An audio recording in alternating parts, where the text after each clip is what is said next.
So Silverstone are expanding their Redline chassis range. Now this is the white version that I've got. You can also get this in black.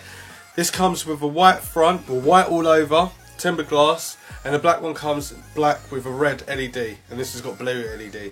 On the top, you've got a power button, which has got a nice little indicator at the top there, and then it's got two USB 3s and two USB 2s, a microphone head jack and a headphone jack at the top for easy access to game or play your music and plug stuff in or charge your phone. On the front, it does look quite of a rigorous design, I think. I think it looks quite appealing, it's really nice.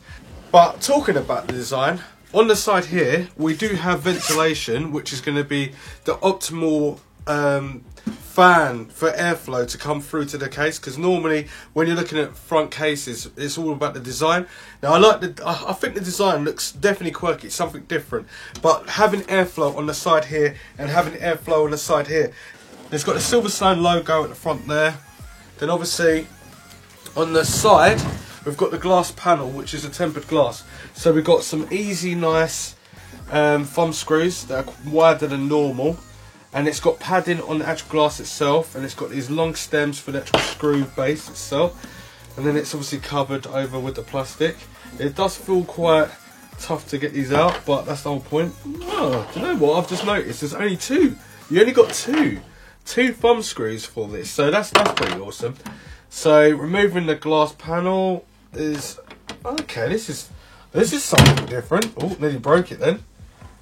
So we're not doing anything else. Right, so at the bottom, we've got this latch. So it's a metal latch for the glass piece. And then we've got this black border around here. But it's got no padding or nothing like that.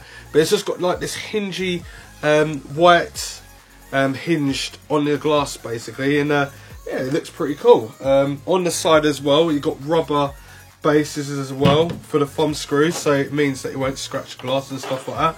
No plastic inside for the insert at all, so I'll put that to one side. Actually, saying that before I go any further, it is slightly tinted, but I would say this is probably about 20% tinted. So inside your build, some people like it really clear, some people like it really dark, some people like it a little bit dark, some people like it in the middle.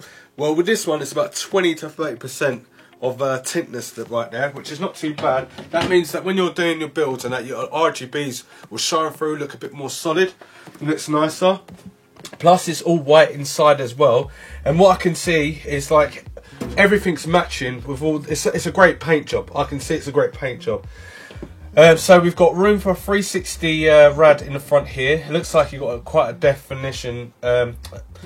You've got quite a lot of room there to actually put in a decent size radiator, which is about a 360, 240 and a 120 if you want to put in a 120. It's got a filter there as well. It's also got some slots as well inside the case, so you can slot up and down to make it easier to put the radiator on.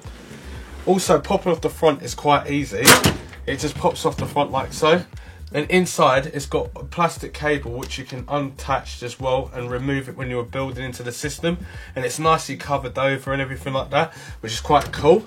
So if I turn it to the front a bit more, you got the filter, which is just put your thumb down and put it out. And then you can easily wash this and then dry it, and it's ready to use again. So this is a massive dust filter over the top.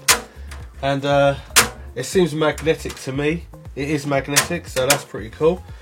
And then you can easily just pop this back onto the front, which is no problem whatsoever.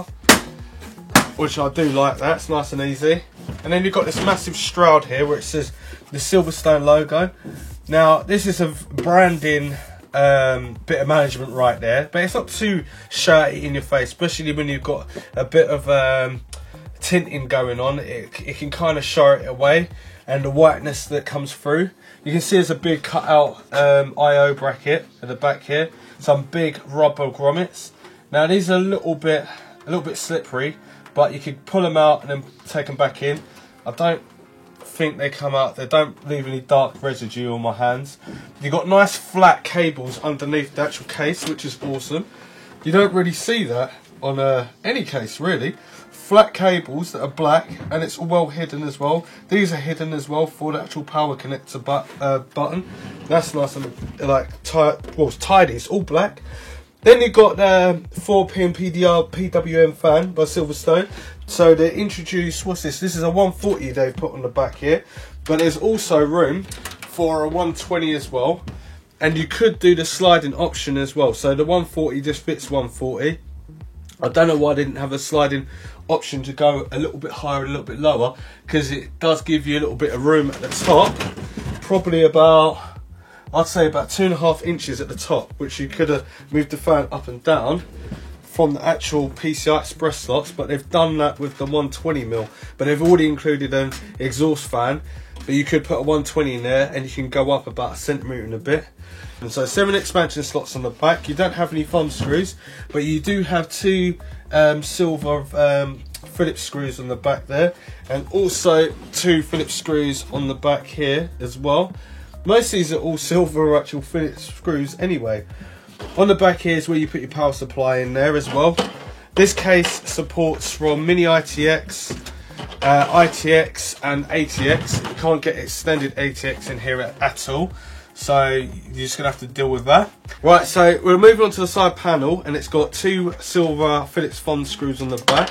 These are not captive Fond screws. Feel quite slippery actually. Whoop.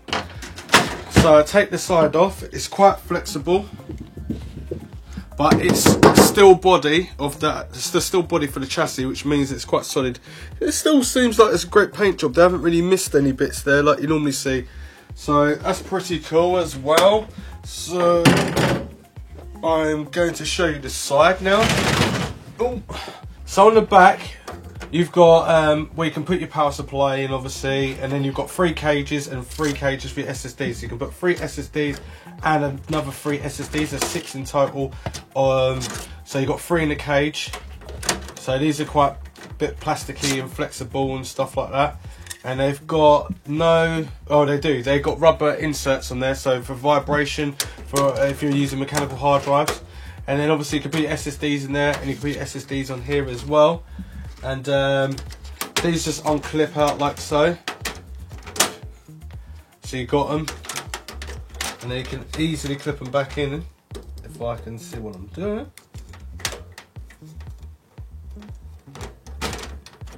So you easily clip them back in. So once you've got your SSD, put the cables in, route them down the side, clip them back in, and it's already on its way. You've got some Velcro straps on the side there. You've got nice flat cables. This is a nice introduction. This is definitely a nice introduction. So you've got USB 3 as well. We've got Molex connector as well. I'm guessing that's the power of the LED. And then we've got the normal standard HD audio and USB 2 as well. And then a couple of front headers. We've got the LED plus and minus, and then the power switch cable. So those are all the cables you've actually got right there, and it's accompanied by 2 Velcro straps, and then they obviously tied it up in a way where this is the way that you'll do your cable management, so you can literally tuck the cables underneath them for a routing hole, which is pretty cool, but it's only got 1 hole. Now this is a medium-sized case. Obviously you've got a good finger width there, so that's a good finger width for cable management if you're going to do cable management right there. They could actually put an SSD bracket on the side there as well. And you've got a filter underneath as well, and this is going to be for your power supply to get all dust and stuff. Now it does fit back in quite perfectly, but I'm just doing it at an awkward angle. There we go, so it clips back in. It's got nice breathable air vents there. And then like, so if we're talking about this case is a medium-sized case. You've got room for the power supply, which is up to 190mm. CPU, you've got a depth of 167, so 167mm would be, if you're putting a CPU air cooler in, you've got that much space against actual the breathement or the breathing scale of like air like circling around inside the case, which is pretty cool. So the compatible expansion cards is up to 16.3 inches, which is 415mm in length. Width restriction is 6.57 inches, which is 167mm, which is not too bad. You're still getting a decent size there. This weighs as well 8.2 kilograms before you even pick anything out, but that's because it's of its steel body. It's really quite tough. I think it's quite cool. You do get some screws added in as well. Not like loads of screws. Well, actually, let's see what screws you get. I want to see if you do get a little standoff.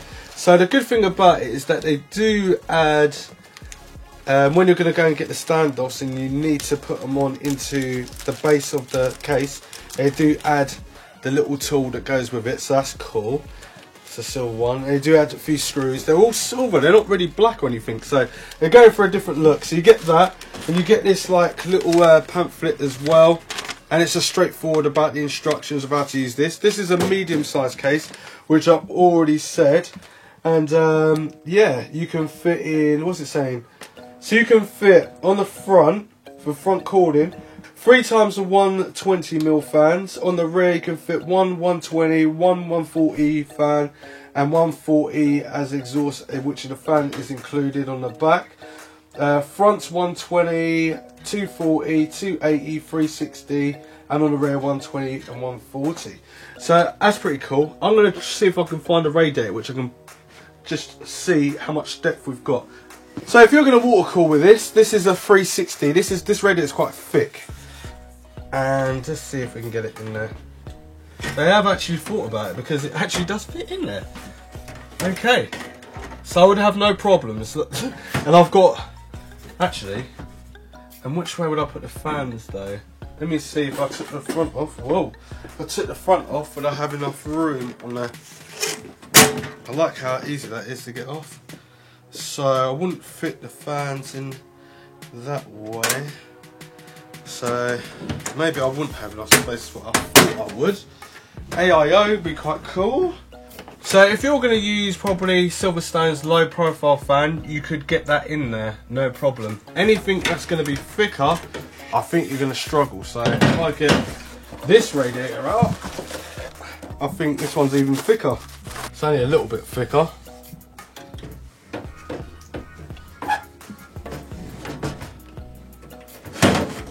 So, nah, you definitely, with the thickest radiator here, it's not going to be possible putting fans on here. It's going to get lost, and there's no more room to be cut out. Would have been nice if you could, if Silverstone added a little plate there, because if you're not going to be using it, it's going to be kind of a bit of a waste of space right there. So if I take this out, and it hasn't even scratched either the actual base of the paint, which is quite cool.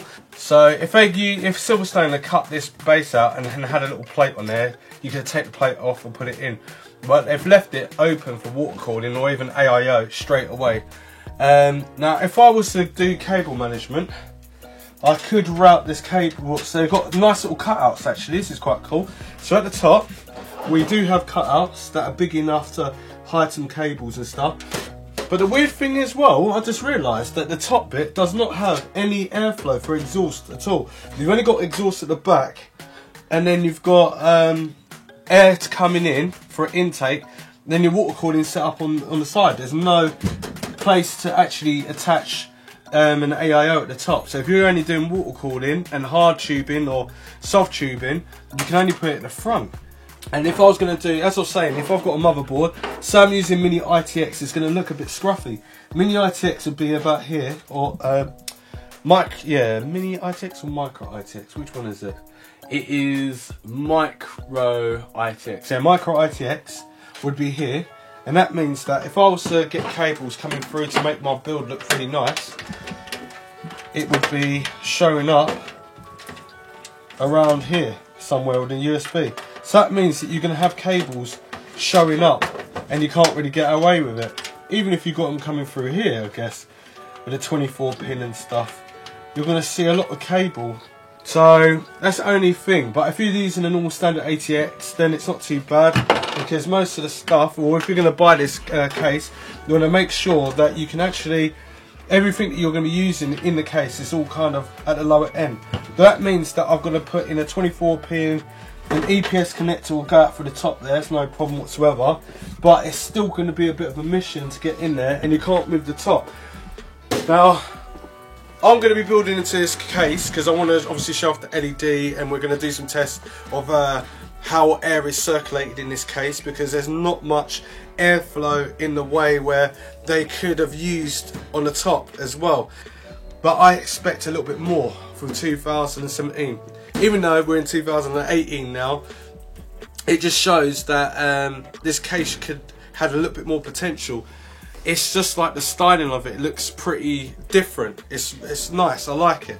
And they only added two obviously grommets as well, and then you've got all of this plain bit. So if you're doing water cooling or hard water cooling, it's going to be kind of showing up a little bit. But what we're going to do in the next video, we're going to get a build and show it off, and then kind of work out like what we're going to do.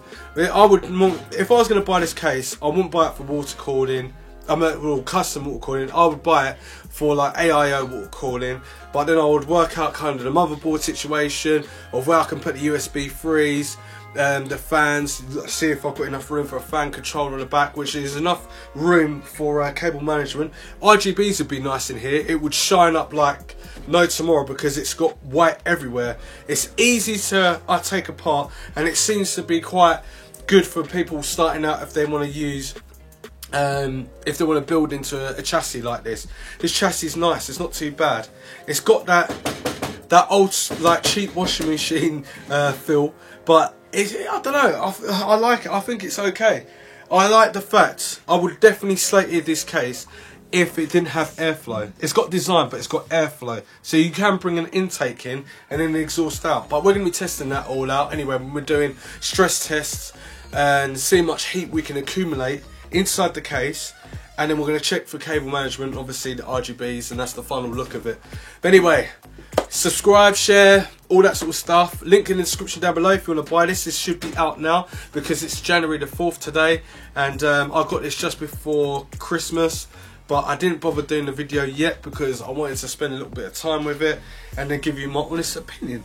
But yeah, get rid of the pop rivets. Anyway, if you like this video, you know what to do, and I'll see you in the next one. Thanks for watching.